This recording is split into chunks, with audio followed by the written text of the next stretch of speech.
I'm so glad the final exam is over. The very last problem took me such a long time. Oh, me too. It just reminded me something interesting. When we first learned the unknown letter X in primary school, one of my classmates was so curious why this letter was the X and why not others.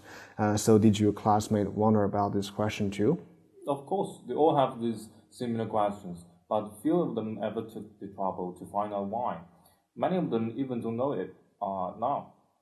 This might be a lesser-known part of the history of mathematics, explored by lots of students around the world. Yeah, I think when we first learn math and physics, we find like most unit in the book were actually named after the inventor. Keep this in mind. I feel like many of us assume that the unknown letter X shall be named after some scholar with a X in their name, or just abbreviated as the letter X. Actually, the answer can be found in the history of language. In Arabic, or shalan, the word for unknown things, is frequently used in literatures whose pronunciation begins with sh. From the 11th to 12th centuries, people in the European countries found it difficult to translate the literatures. For example, the Spanish language does not include any letter that pronounced sh, so Spanish speakers were unfamiliar with this phonetic sound. So over time, they chose the alphabet Chi of ancient Greek to replace the Arabic or Shalan with pronunciation Chi. Later, when it was translated into the commonly used Latin, the Latin X was chosen as the replacement with the pronunciation X. Well, it seems that the unknown number X was born from the reasons of pronunciation.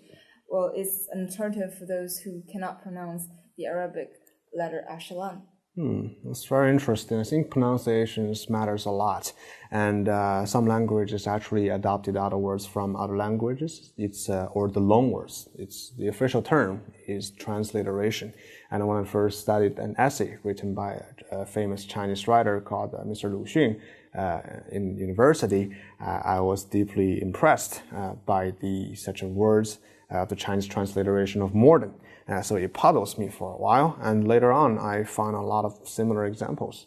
Well, in my studies, I find the unknown numbers usually represents unknowability, which is mysterious, of course, and X is not only used in math problems. Well, X is like this letter of mystery. It usually indicates something that is not yet known or it remains to be solved, like X marks the spot, or the popular TV series the X-Files. Whoa, we should definitely use that in our web address.